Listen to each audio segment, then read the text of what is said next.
Good morning, good day, good evening. Welcome to our new listening session. This event is again multilingual. Now, first of all, I would like to welcome you all for this new session. And of course, I would like to help, the interpreters for the job, they do. My colleague Nantando now will start with a true prayer, of course. Thank you, Nantando. Thank you. Here's to you. Thank you very much to the organizers, and greetings to all of you. My prayer is also a very brief meditation that will take 3 minutes. We're basing that on John 20, verses 14 to 16. At this, she turned around and saw Jesus standing there, but she did not realize that it was Jesus. He asked her, "Woman, why are you crying? Who is it you are looking for?" Thinking he was the gardener, she said, "If you have carried him away, tell me where you put him, and I'll get him." Jesus said to her, "Mary." She turned and cried out in Aramaic, "Rabboni." These are the first words spoken by the risen Christ to a human being, not just any human being, but to a woman, Mary Magdalene. He was there present with her, but she did not recognize him, blinded by her tears. Knowing this, he asked her a question so she could speak her truth. Then he called her name, affirming her presence. Her eyes were open. She saw Jesus. Jesus commissioned her with a message for the disciples to speak his truth. Today, Jesus is in our midst. He asked the same question. "Catholic woman, why are you crying? Who are you looking for? I call you to speak your truth. I commission you to speak my truth and message. I ask you again, Catholic woman, why are you crying? Who are you looking for? I am here for you. Amen." Good morning, good afternoon, good day, dear friends. The fact that CWC is focusing on the theme of patriarchy in a series of its listening sessions point to the persistence of this problematic across the globe. While the patriarchal culture is not manifested in a uniform manner in the different parts of the world, the diverse ways in which the tentacles of patriarchy permeate into the social fabric of a given society or community make it an increasingly intense issue that distorts the existence of women, the earth, and life at large. What then is patriarchy? And why is it so difficult to put an end to it? This being the first listening session on patriarchy, I think we need to address these questions squarely. To put it in very simple terms, patriarchy is a system that privileges men's interests and choices over and above that of women and of other humans who are taken to be an inferior in status for being different.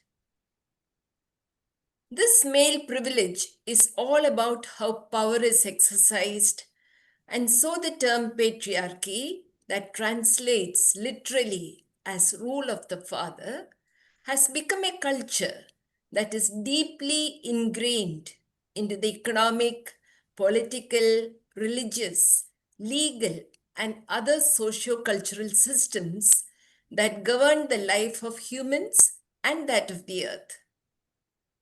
All the same, the experience of patriarchy varies in different contexts, depending on the intersectionality of gender with diverse factors that define human identity like ethnicity, class, race, religion, caste, and the like.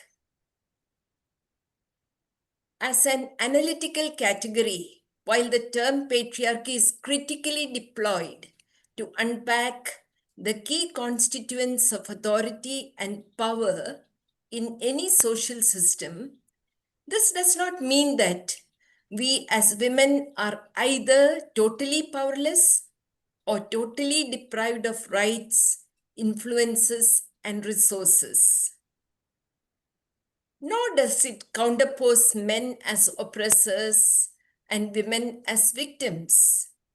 Patriarchal power operates eliciting women's consent, beguiling them with its social myths and rituals, and implicating them in its workings. Cultural and sexual norms constitute the everyday context for the exercise of patriarchal power, and generally women are active collaborators of a system that dominates them. This hegemonic grip of patriarchal power is most evident in the way gender roles are prescribed, as patriarchy rests on defined notions of the masculine and the feminine. Both women and men tend to perform uncritically the stereotyped gendered roles expected of them, and this serves to sustain patriarchy in the domestic space of the family and in the public sphere. Religions, as we know, are the major mediators of patriarchy, as they serve to legitimize patriarchal oppression in overt and covert ways. For us Catholic women, the religious mediation of patriarchy is a directly felt experience, as we belong to a church that vehemently upholds a patriarchal ideology in its theology and in the praxis of ministry. In this context, it is fitting that through a series of listening sessions, CWC offers a platform for women to engage in critical discussions on the implications of patriarchy in our personal and collective lives. And this leads us to the first session on Jesus, patriarchy, and the church today.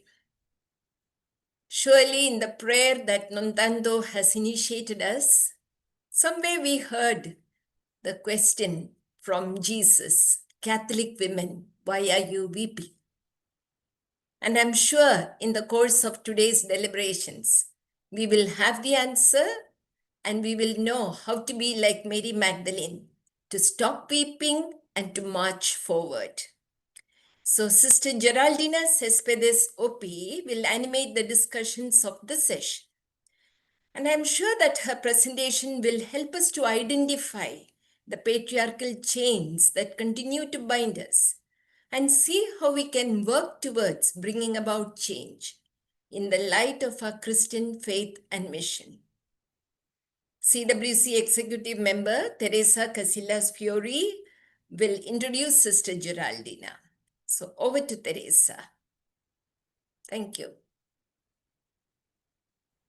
Tengo la enorme alegría de presentar a Geraldina Céspedes. With the utmost joy, I present to you now Geraldina Céspedes Ulloa, companion and friend. She is a religious woman of the Dominican Missionary Sisters of the Rosary, and she has a doctorate in theology. She was born in the Dominican Republic, but she has lived her missionary vocation in several countries throughout her whole life. She spent 18 years in Guatemala, so we might say she's a Guatemalan by adoption, but she thinks of herself as a bit of a nomad and a citizen of the whole world. In fact, although she currently resides in Madrid for government tasks in a congregation where she's responsible for the training processes, today she's speaking to us from Lima, Peru. So thank you so much for being here so early from Lima. She has a doctorate in systematic theology from the Comillas Pontifical University in Madrid. She is professor of theology at the Rafael Landívar University in Guatemala and guest professor at the Universidad Centroamericana José Simeón Cañas, UCA, in El Salvador, and at the University of Chiapas, Mexico as well. She has been a teacher at the School of Theology and Pastoral Sr Geraldinha at the Tetic Samuel School in Chiapas, in Mexico, and at the Feminist Theological School in Andalusia, EFETA. She has also been a member of the board of directors of the Conference of Religious Women in Guatemala. As a missionary, she has lived in several communities of insertion in Santo Domingo, Guatemala, Madrid, and Chiapas, always sharing the perspectives of the basic ecclesial communities that live the theology of liberation. In her eagerness to weave sorority networks, she is a co-founder of the Women and Theology Corps of Guatemala, to which she remains linked, and is a member of the Continental Network Amerindia and the Women's Revolt in the Church of Spain. She has written a great deal of articles and several books, such as Ecofeminism, Healthy Theology for the Earth and its Inhabitants, or Whispers of the Spirit. She presents herself as a feminist theologian because, in her own words, and I quote, "I seek to articulate without shame the cry of planet Earth and the cry of women." In short, we are truly lucky to have her with us today, since she has a very tight schedule and is a much sought-after person. Geraldina will now talk about a topic she's passionate about. Just like Cucciarani said, Jesus and his relationship with women. She will show us how Jesus broke the rules established in his time to live an equal relationship with our friends and disciples, with no distinction whatsoever. We wholeheartedly thank you, Geraldina, for your effort to be with us today, and we are eager to hear from you. The floor is yours. Thank you. Thank you so much.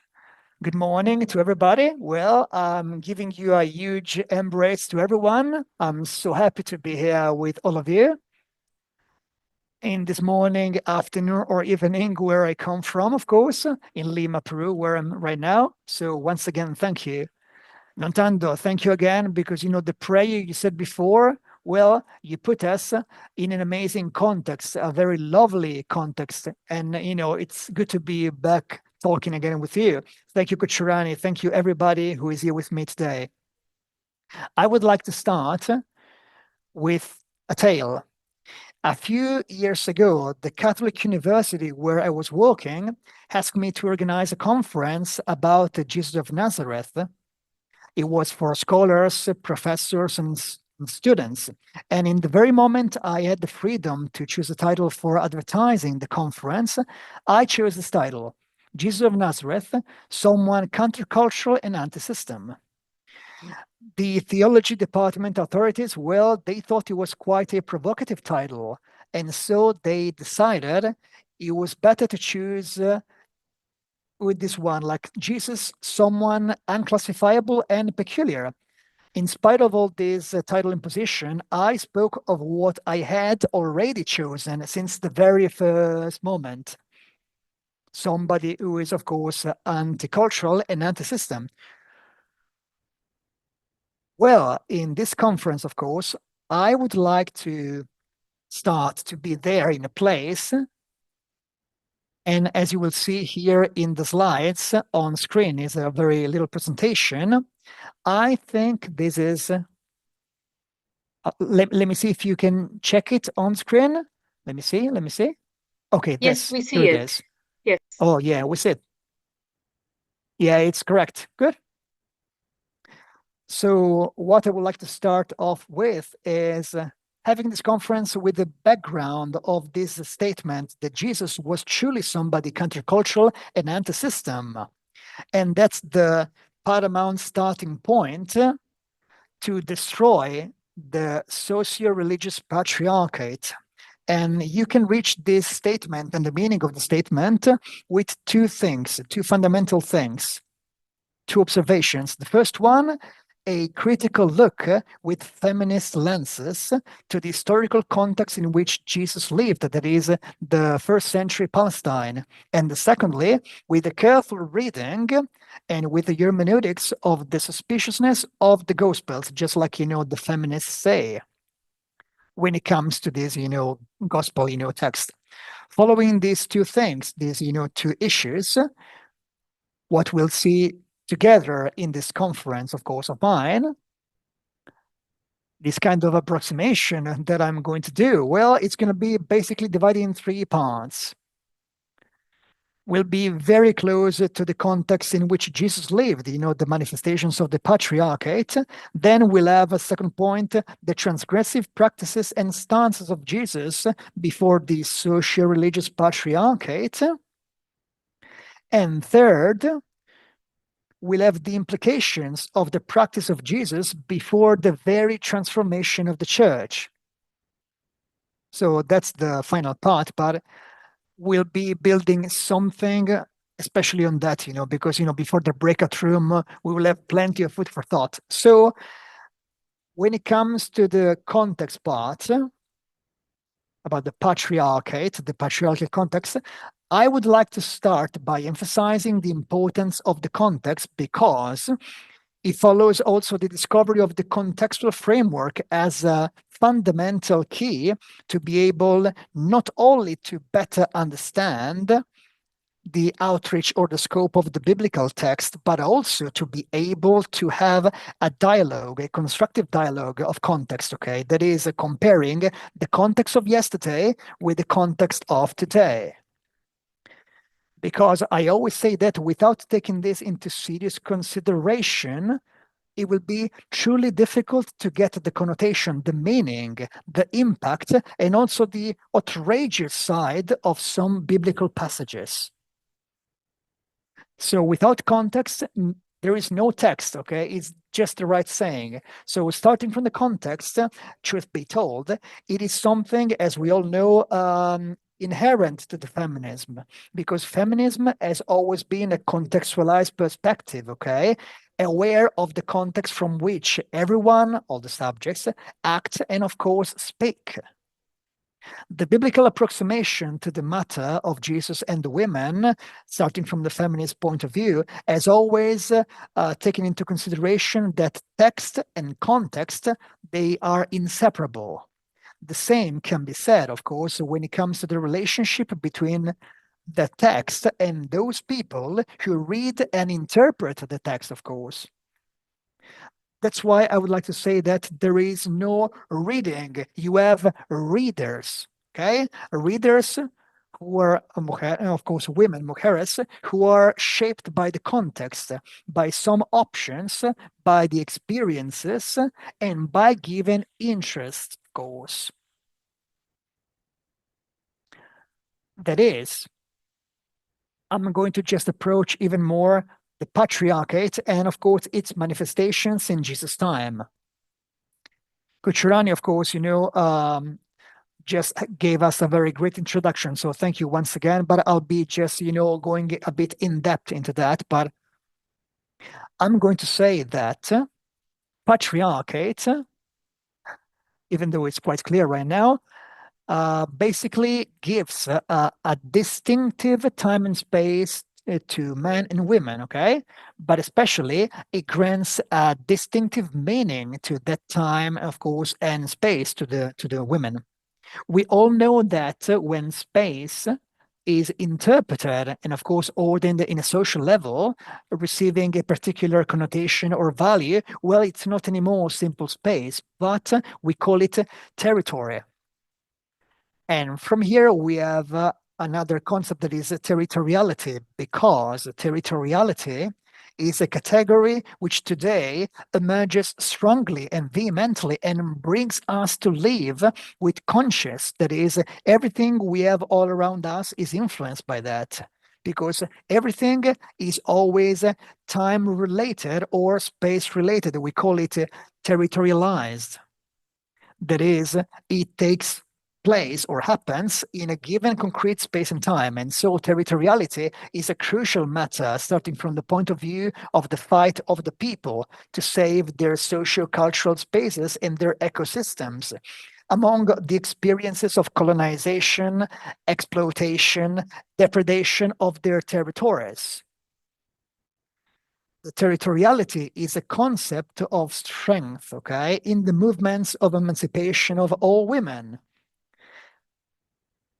And as a matter of fact, I do believe that one of the most remarkable contributions that, the communitarian feminists have given, especially in Latin America and in the Caribbean area, of course, as the communitarian feminism has been truly influenced by that, the concepts of territory land and territory body. So speaking of Jesus and the Patriarchy, we cannot neglect that it's a very key thing for him. His messianic ministry develops in the context of a colonized territory, colonized by the Roman patriarchal imperialism. That is, the military and political domination of Rome violently took those territories and, of course, expanded the so-called pyramidal hierarchical vision, basically centered on the man, the so-called pater familias. And, of course, as Kuchurani said, is the one who has all the power, all the privileges over the family, over the goods, over the territory body, and the territory land. So we say that the Roman colonization brings about a kind of patriarchalization of the progressively conquered territories. That is, the working of socio-cultural life, it will always be ruled by this dualistic and hierarchical logic, in which the male human being is always on top of everything on his path. The land, the rivers, the animals, the plants, the women, and of course other human beings considered inferior because of their class, ethnicity, gender, age, discapacities, and so on and so forth. And what happens when that thing happens in a theocratic society, as the Jewish one, of course, where religion permeates and rules basically everything? Those relations of pyramidal hierarchical, power, not only are normalized, but they are sacralized, being seen as something, decided by the Almighty God. And one of the repercussions of the Roman colonialism and imperialism in Palestine basically was about the strengthening of the patriarchal androcentric vision of the world. That is, we call it new patriarchate, which will bolster the ancestral patriarchate, the ones which existed before the arrival of the colonizers, and will also be even more in depth in the religion and sphere of religion, of course, acting as a legitimizing tool of exclusion and marginalization of the women and other marginalized groups. So I would like to have this kind of, to think about this theocratic society, because, it's important to separate those two manifestations, I would just say, especially when it comes to society, and even more when it comes to religion. So when it comes to society, just like, as we mentioned before, because we all know that we are aware, but, remembering it is not really bad. As a simple thing, being born as a woman posed a great vulnerability and a kind of exclusion from different spheres of life. Women, basically, they had no say in social life. They were considered inferior to the man and also the minors, especially when they were married or even widows. They couldn't participate in the public life, not even in the banquets. Only the man could sit at the banquets eating the food the women prepared. Publicly, women, they had to go unnoticed, always invisible and in silence. Leaving home, they were obliged to just cover their face. Leaving the home without the veil was such an offense for the husband that he could just send her away, asking for divorce, of course. Inside the home, in the in the home, women, they were really suffering from exclusion because only even the female children could eat after the male ones had finished, and their education consisted only of learning the household chores and tasks. Okay. And of course, the female children, they had no rights whatsoever if compared to the inheritance, just like the male children, the uncles or the offsprings. The bride, it was basically the maid of the husband. Okay, not only she had to do all the tasks and chores, but also she had to take care of the family, pour wine in the goblet of the husband, washing his face, washing his hands, washing his feet. She was basically obliged to obey the husband no matter what. And this kind of honor obedience was extolled as a virtue, as a kind of expression of pity. Even the male or female children, they had to respect, the father. And in case of life-threatening situations, the law stated that, the first one to be saved was the husband and not the bride. And the female children, they had no rights to, own properties. Okay, so basically, the men were the owners and the ones, coping with, finances. And of course, the girls could also be sold as slaves before the age of 12, and they couldn't refuse any kind of imposed marriage. Okay, there was a kind of indisputable idea in that patriarchal society. The woman was property of the man, especially before it belongs to the father. Then she belongs to the husband after the wedding. Then, of course, if she becomes widow, she belongs to the sons, or she goes back to the father and brothers. It was inconceivable to see an independent woman in those times. Okay, she only had to obey and give children. Being born as a male was a reason of cheerfulness, but being born as a female was a kind of problem. You had indifference or sadness. For example, a very famous rabbinic saying stated, "Poor unfortunate souls, those whose children are female." In case of widowhood, the woman couldn't be free from the husband, but she had to keep being bound to the lineage, making it last.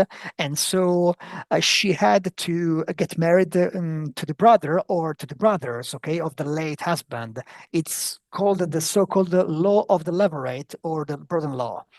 And if the woman was, cast away or divorced, okay, she found herself in a situation of great helplessness because, going back to the father home was really humiliating. It was a stigma, and especially it was difficult to create a new household. So different times, time and again, the only path left for these women, who were just, divorced or, cast away, was the prostitution.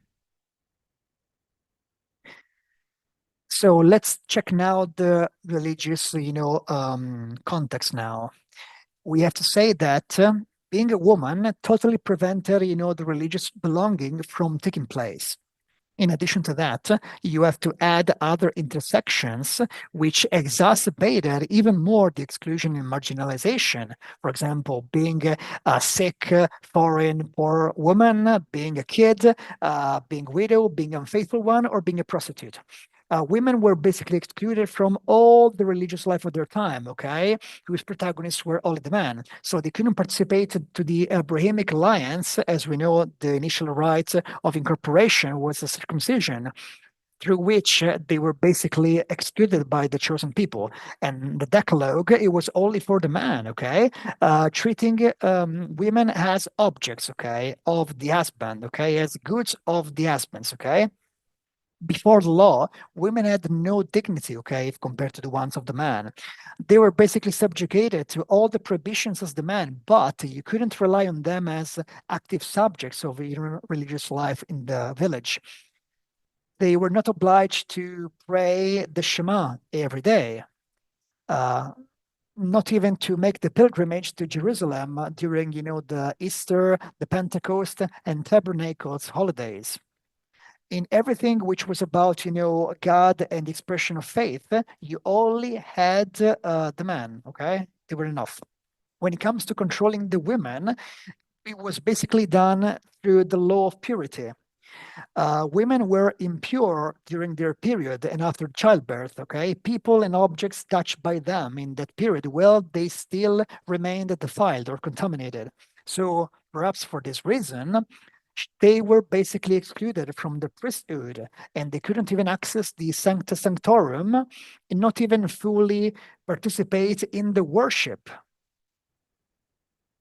Because, they were basically defiled, contaminated. That's it.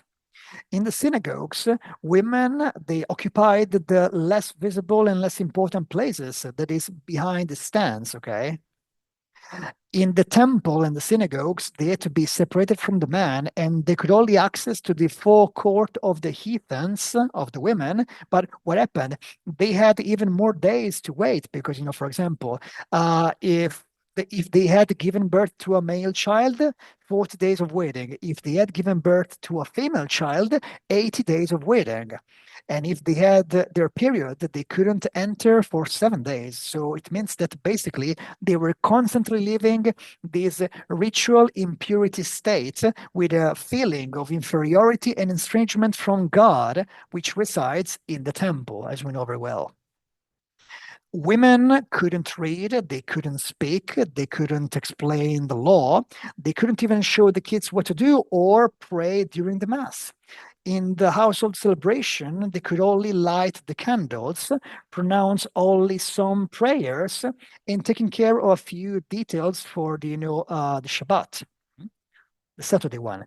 So for the majority, their presence was a complementary. A synagogue could also be teeming with women and kids, but the worship couldn't start until you had at least 10 adult men, and this requirement was needed also to create a synagogue in a given village. You could have also a lot of people, women and kids, but without 10 men, you couldn't do anything. It means kids and women, they didn't matter, and they were not, just counted as, we say in the gospel, Matthew 14:21, without counting kids and, of course, women. They didn't matter. So Esperanza Bautista summarizes in this way the condition of the women in the time of Jesus.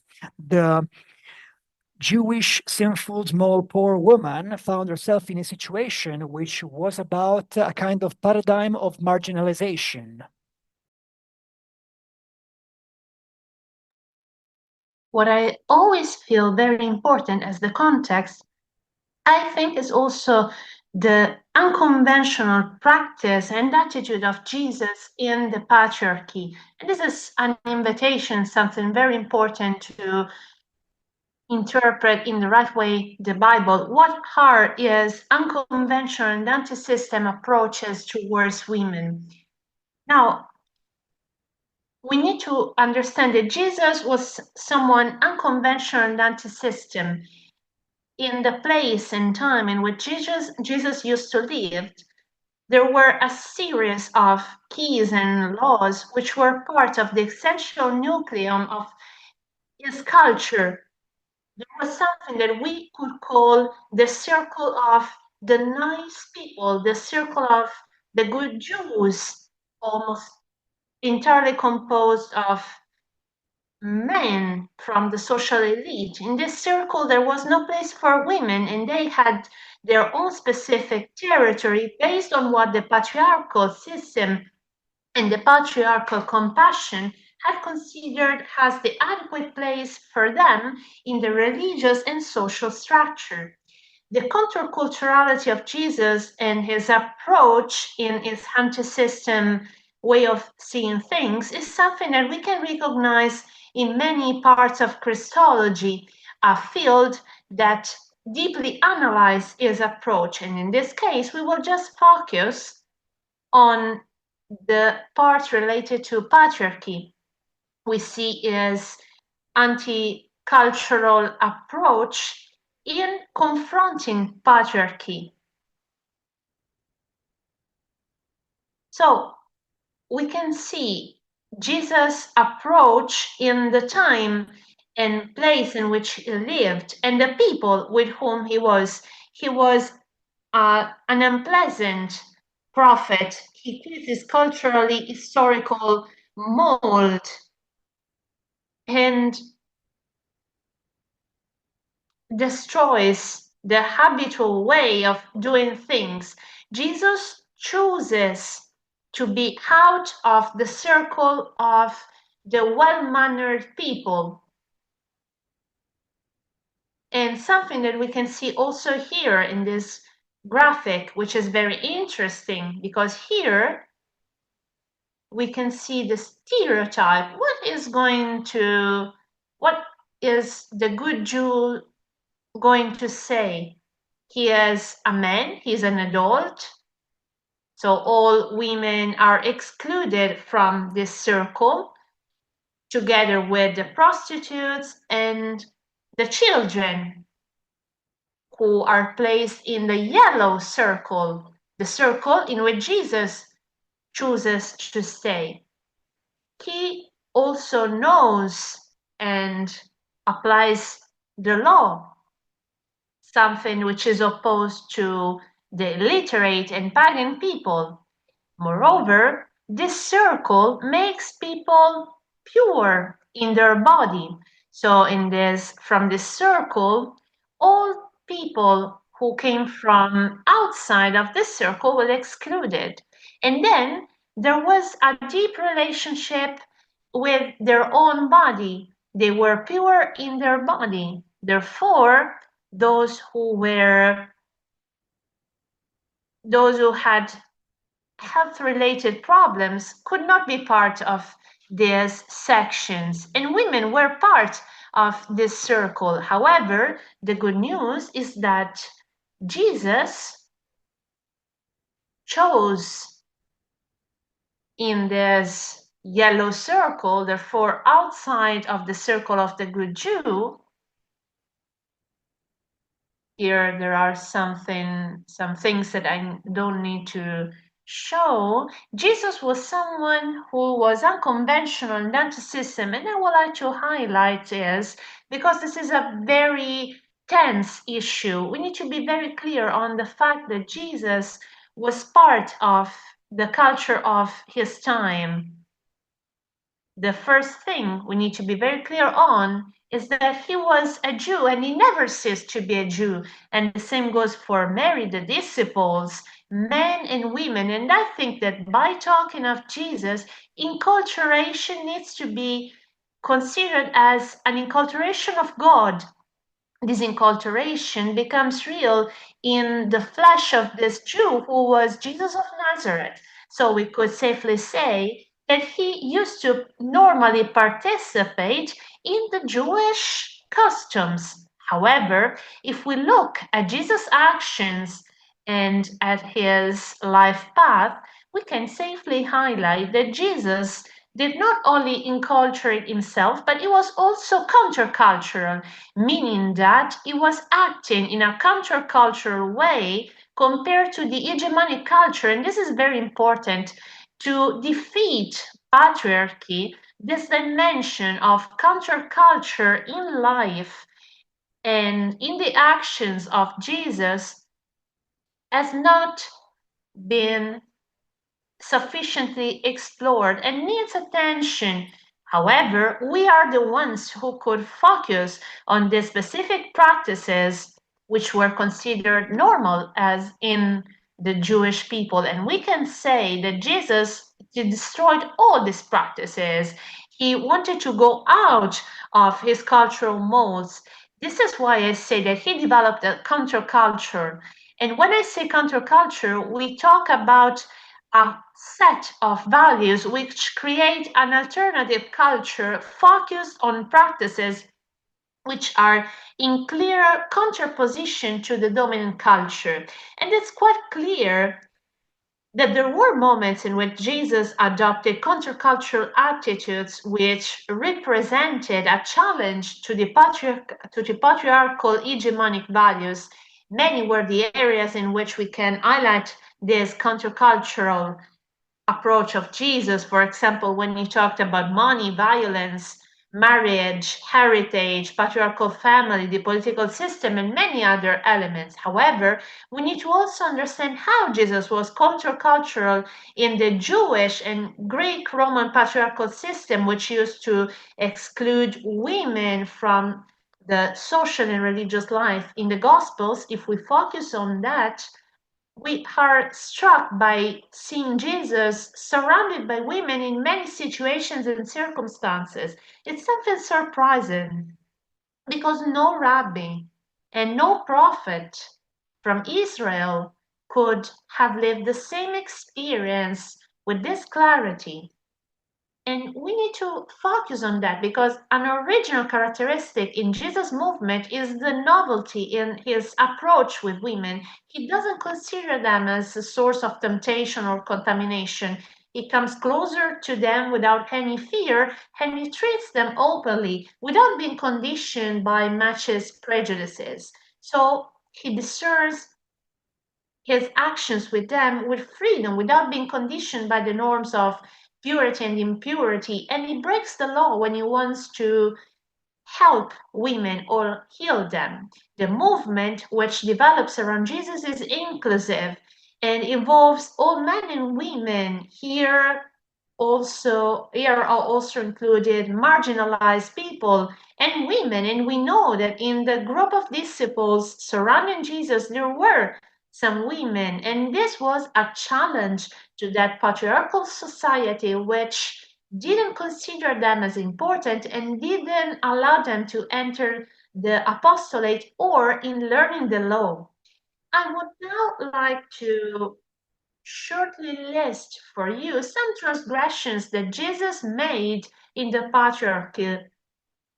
And now I will show you some pictures so that we can clearly see these attitudes. Here we need to be very focused on Jesus' counterculture, how he didn't respect the good customs and the circles of the good Jews. So what do we mean by these pictures? First of all, let's talk about the context. A respectable Jew didn't talk in public with a woman without having a man together with him, and a religious man could not come closer to a prostitute. And here we have this first transgression by Jesus. Jesus goes and meets by himself a Samaritan woman, and he spends a lot of time talking with this woman, and he lets a woman touch him, even though she was a prostitute. The second transgression is here in this picture. The several social religious groups of that time did not accept disciples which were women, nor they allowed women to be taught the word of God. There was a rabbi saying, which reads, "How better would it be that the law disappeared in flames before trusting a woman?" And another rabbi saying reads, "Those who teach Torah to girls will teach them how to be prostitutes because they will never be able to use this law." So in a context in which women were not included in the learning of the law, Jesus' transgression is that he accepts women as followers and encourages women disciples to follow him. And here we can see during his journeys how he used to meet and welcome Mary from Bethany, sitting down at his foot like it was a custom for all women. And another transgression is, for example, the topic of ointing in Bethany. Ointing was a practice which could only be carried out for just some men who participated in the priest group, social group. And Jesus lets a woman being a minister for a sacramental ointing. And it didn't really stop on that. He also defends this woman and asks everyone to always remember this woman. fourth transgression. The law asked for the lapidation of women who were adulteries. Well, this was true also for men, but actually Jesus here defends a woman and stops her possibility of being killed, liberating her and all the present. Fifth transgression, the law prescribed to respect the break of the Shabbat and not making healings in this day. Well, here we can see how Jesus used to make healings on Saturday. He healed this woman, and so it questioned the hypocrisy of Pharisees. A sixth transgression from Jesus is that in this context, women were considered as seductive, temptresses, source of temptation and opportunity for sin for men. And Jesus stops this process, warning women from their luxury and from their responsibility, not blaming women for the guilt of adultery. And this is clear in the gospel. Here we can see a seventh transgression by Jesus. Only men were considered official members of the elected people and participating in the Abrahamic alliance. However, Jesus dares to call a woman daughter of Abraham. The woman that we were talking about some time before, and he says that those who believe in the Spirit and in the truth are also children, sons and daughters of Abraham, meaning that he widens this belonging to the people of Abraham. Another transgression, coming closer to a woman during her period, meant being contaminated by her sin, her alleged impurity, and Jesus breaks this taboo of female blood, and I want to highlight it. Female blood was considered an impure, and this was not the case for men's blood. And Jesus does not only let a woman touch him during her period, but he also praises her faith, and he doesn't think that he was the one who healed her, but he says that she was the one healing him. Another transgression. In the social religious environment and in the rabbi teaching, women were considered as, beg your pardon, we are number 9, right? Yes. Women were considered as gossiping, silly. They could not be a model. However, Jesus breaks from this discriminatory cliche and, however, makes women a model in his parables. He uses female metaphors in his preaching.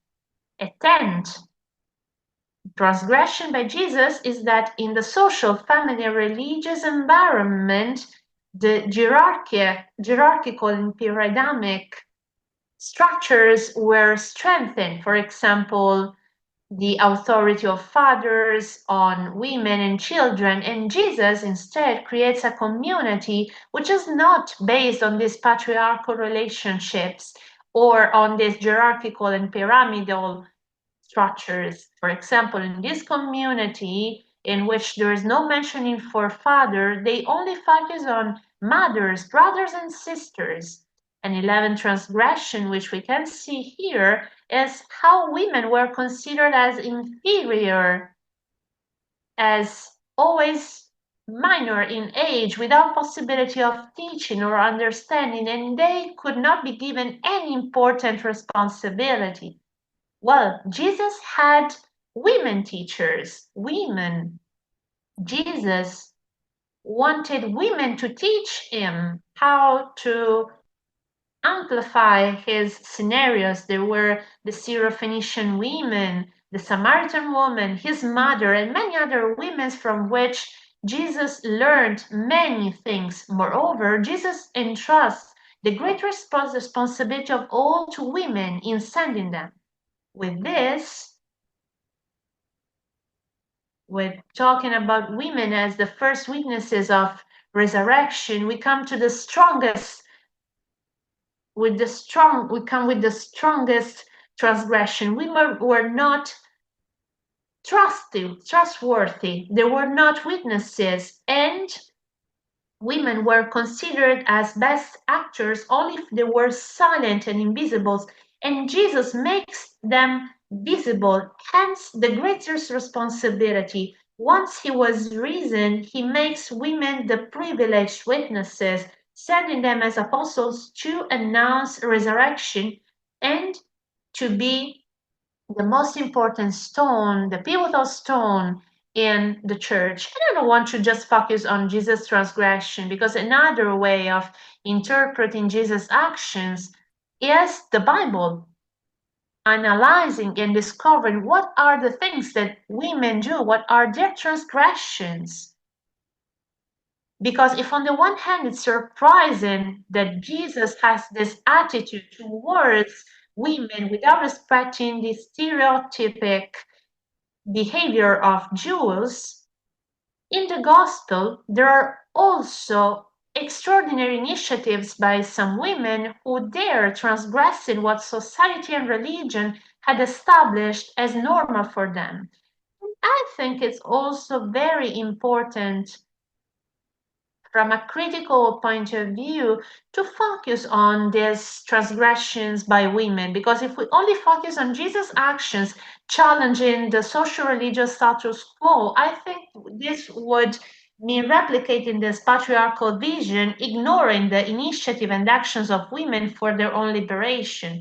In the evangelical text, we can see women are not just passive actions or recipients of the actions of Jesus. Instead, they are active agents. They are always on a move, able to take on risks, transgressing the social cultural norms. And I think we need to remember all these women that during the Bible history and during our own history and during the history of the church used to transgress and dare going beyond these limits. We need to always remember these women, saving them from the loss of our memory, because in them we can find our source of inspiration to overcome this church mechanism. As an example, think about the transgressions of the woman in her period who, despite that, touches Jesus.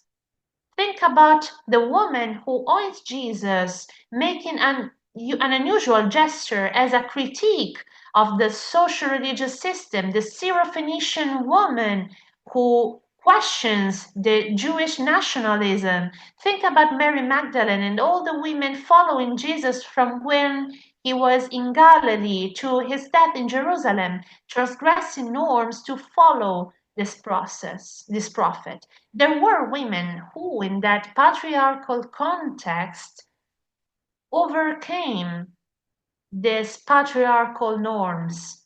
Think about those who used to leave their house and wandered by themselves without a man, visiting towns and cities, being part of activities which were just for men, and that was considered as a very negative behavior proper of a woman who doesn't care about her reputation. And Jesus knew it very well when he let a group of women follow him as disciples, not only in the region of Galilee, but also journeying in other areas. And this is something that we need to further study, the topic of the prohibition of women to make journeys.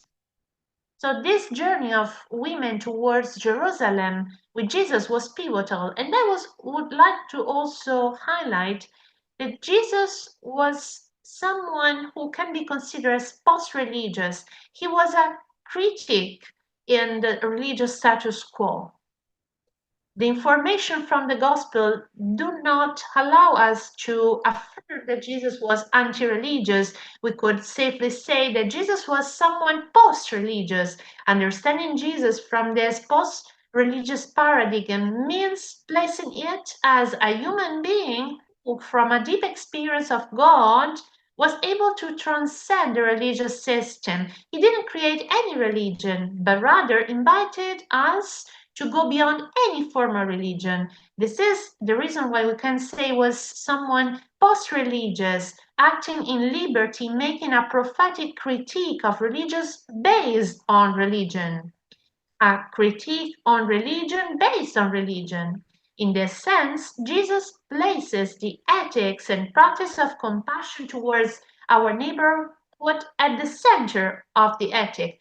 Carmel Bernabé highlights how Jesus strengthens the ethical norms and relativizes the ritual norms. He proclaimed the sacrality of life above the sacrality of religion. At the religious level, a structure of institutions existed to which any Jew people needed to submit, while Jesus was someone who desacralized and questions what was considered as sacred and impossible to be questioned, and also part of the identity of the good Jews.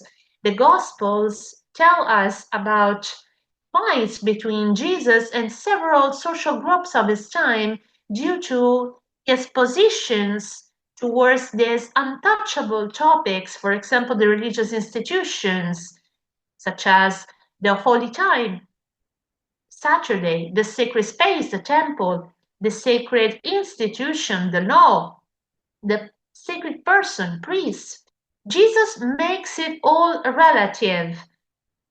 Above all, what was absolute, impossible to question, to change, and he proposes that all these things may indeed be changed, because what really needs to be above everything and what is really sacred is the human being. And I would like also to highlight that it's good to make a thorough analysis, because what is the basic of this unconventional approach of Jesus is a new image of God.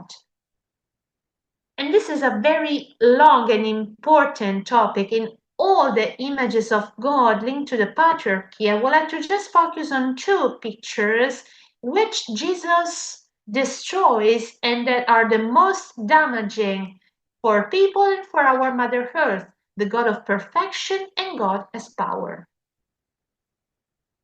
Let's focus on the God of perfection. In the world in which Jesus used to live, there was a code of purity based on the idea of perfection of God. And these norms of purity established some dividing lines which separated people, organized real life, and determined the time and place for everything and people to live. These social lines were taught during socializations and were a support, helping people to situate places and people and things and even God. And what was not part of this law was considered as impure. Naturally, there were some physical sicknesses or other situations such as delivery or period or specific professions such as the shepherd or the prostitute, which made people impure because they could not symbolize perfection and created confusion in a society which felt as obliged to be an image of the perfect God. A good Jew was such only if he applied the established norms in the system of purity, and only if he alighted that idea of perfection of God. However, Jesus adopted an attitude which created surprise and scandal because he questioned and relativized the norms which influence the development of life in liberty and excluded people. He showed us that God is the God of the imperfect people. Jesus makes the norms of purity relative and challenges the cultural system of the temple based on a system which considered God only coming closer to men. Women were always considered as impure due to the taboo of the female blood. Therefore, Jesus sides with the one who are excluded by the circle of the good Jews. Jesus comes closer to those who the social religious system had placed far from God, showing them his closeness, goodness, and mercy. And this is what he does with many women. The community surrounding Jesus is a group of dissident bodies considered as impure by the official hegemonic narration. The first of all, challenging the perfection of God is crucial, and the image of God as power is also something to be challenged. This reflects a patriarchal mentality in our relationship with what is divine. This power of God has been considered as dominion, and from there, we understood that God has placed the man in this world to dominate the earth and to dominate women.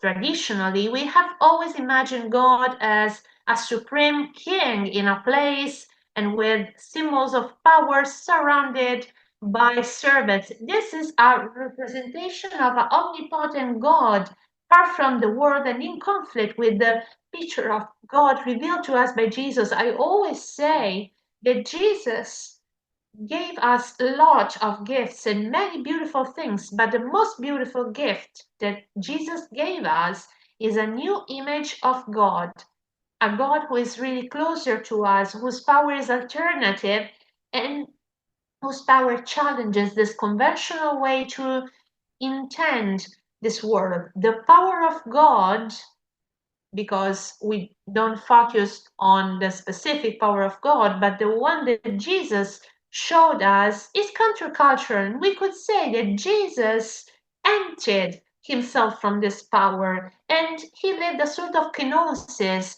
meaning sitting down and abandoning everything that could put him above the others. As St. Paul says in the letters to Philippians, the power of God in Jesus was manifested in his vulnerability, and instead of exercising power as dominion, he empowered others, men and women, making them capable to serve and to resist the powers of this world, sending them to replicate the same liberating practices that he first carried out. The conception of power of God in the church has repeatedly been a reproduction of how authoritarian systems conceive power, and we know that during history, patriarchy, anthropocentrism, and colonialism have strengthened authoritarianism, having the picture of omnipotent and everything knowing and eternal God as a background. In the name of that God, violence was carried out against women and against other people, not only exploiting them and dominating them clearly, but also subtly stopping and blocking their energies and initiatives. Therefore, the image of picture given to us by Jesus promotes a different power, a power that gives us energy and dynamism and let us understand power in a much more community-based and circular key. From Jesus, we can learn an alternative form of authority in which we eliminate the policy of submitting of many human beings towards others and towards nature. From this new picture of God and from a new conception of his power, we can start new alternative forms of leaderships, both in the society and in the church. Jesus' style helps us to strengthen what Letty Russell used to call the authority of companionship, meaning a power which is not above others, but with others, meaning a power based on relationality, which is circular and interconnected.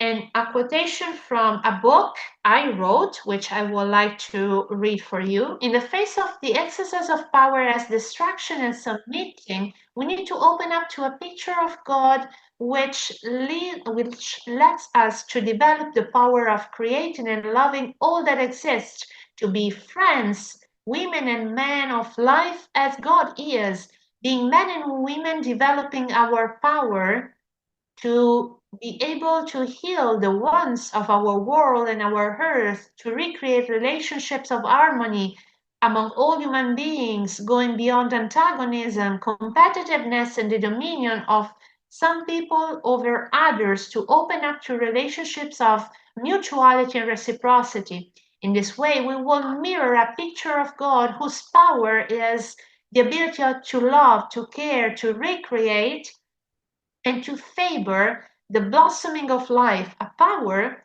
which works in a discreet and simple way, but is able to transform both interpersonal and social, political, and cosmic relationships. And with this, I would like to invite you to enter the third point, the third part of our speech. What are the implications of Jesus' practice to transform the church? I would make a brief introduction because you will work in groups with some questions. So I would like to say that ecclesial institution does not have any problem with women. They didn't have problems with women. They did have a problem with Jesus from Nazareth because, as Pilar Yuste used to say, Jesus' dream is a nightmare for patriarchy. Therefore, the first task that we have as a church is simply that of coming back to Jesus to meet the inspiration and courage to break any kind of exclusion for any possible reason. We need to recover Jesus in our life because traditional Christology has always highlighted the divine and Christological approaches of Jesus, forgetting about the concrete historical context in which he used to live and his liberating praxis for us women. And it's important to recover this contextuality as if it was a biblical theological imperative. Only in this way, Jesus and his actions can be placed in a specific and concrete place and time. Without starting from this context, it's very hard to understand what the texts tell us, the actions, the liberating actions and attitude of Jesus, and what line should the actions and attitudes of the church follow. Coming back to Jesus, the church would find the engine to be more dynamic and to be free from dogmatism and chains. They would discover that Jesus had not founded the church, but he has started a movement. He has put the people on the move, meaning he created a group of people being on a mission. I think that if the church was to focus on the mission of announcing the kingdom, many of the traditions and norms that are discriminatory and excluding women would break down, because all the energies we would have as a church would focus on how to live and announce the good news, and not on if we are talking about women or men, if we're talking about lesbian women, or on other kinds of human beings. So based on the original project of Jesus, which works and focuses on an including community for the discipleship of the church, it's clear that the Catholic Church should recognize the equal dignity of women, opening up to spaces for women to fully enjoy their rights, including the sacramental rights and ministerial participation without any discrimination. The recent appointment of a woman as Archbishop of Canterbury by the Anglican community had a global resonance because it questioned the actions of all the churches, and especially of our Catholic Church, because there are discriminatory practices which do not only break human rights, but are also opposite to the including practices of Jesus. We are faced with a problem in the field of human rights and with a problem of the gospel of Jesus. Jesus introduced a great novelty destined to be historical effects, meaning the reciprocity between men and women based on the equal conditions of both in the face of God. Jesus' attitude in the patriarchy of that time was really revolutionary and a good news for the women of his time and of all times. The attitude of Jesus compared to patriarchy challenges us to refound the church on new pillars based on Jesus and not on Catholic law, but in an environment in which we can really live the discipleship of women in all fields of the church. And that would create a new language, because we would need to create a new language for this kind of structure. We would need a new organization based on a new spirituality of inclusion and on a synodal vision. And naturally, this would all lead to a recreation of liturgy, a liturgy which does not exclude women in its language, symbols, and structures, and a liturgy which would not just focus on formal and patriarchal symbols. This, as a consequence, would leave us to bet on an included ministeriality, where what is really important is the passion for the kingdom and the service to the humankind, especially as far as those suffering are concerned, especially as far as humanity with all its dreams are concerned, in a world in which we can all have our own place. In a world where, as Catholic Women Council says, where all voices can count. Thank you very much, and we will now leave all of this to express our opinions with some questions. Thank you very, very much.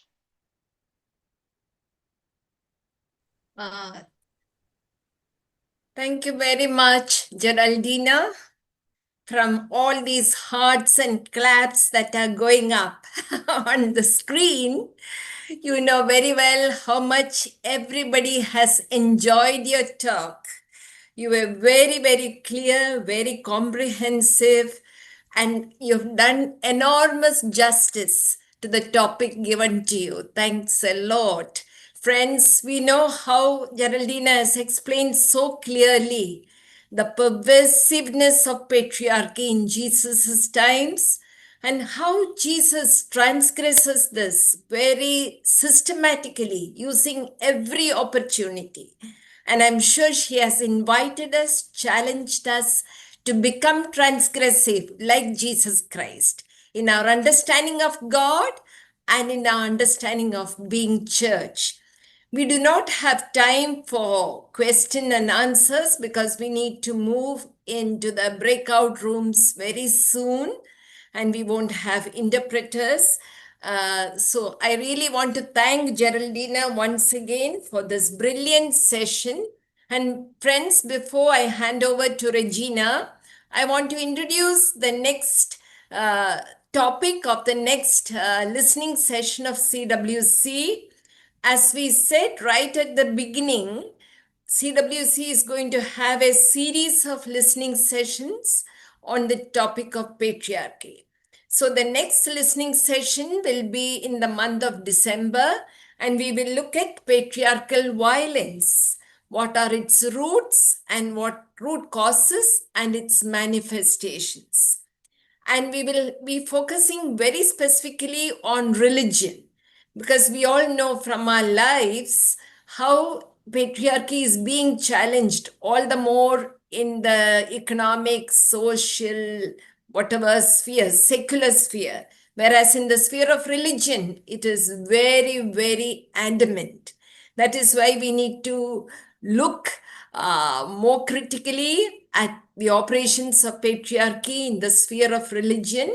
So we will be informed more through our website and through emails when the session is going to be.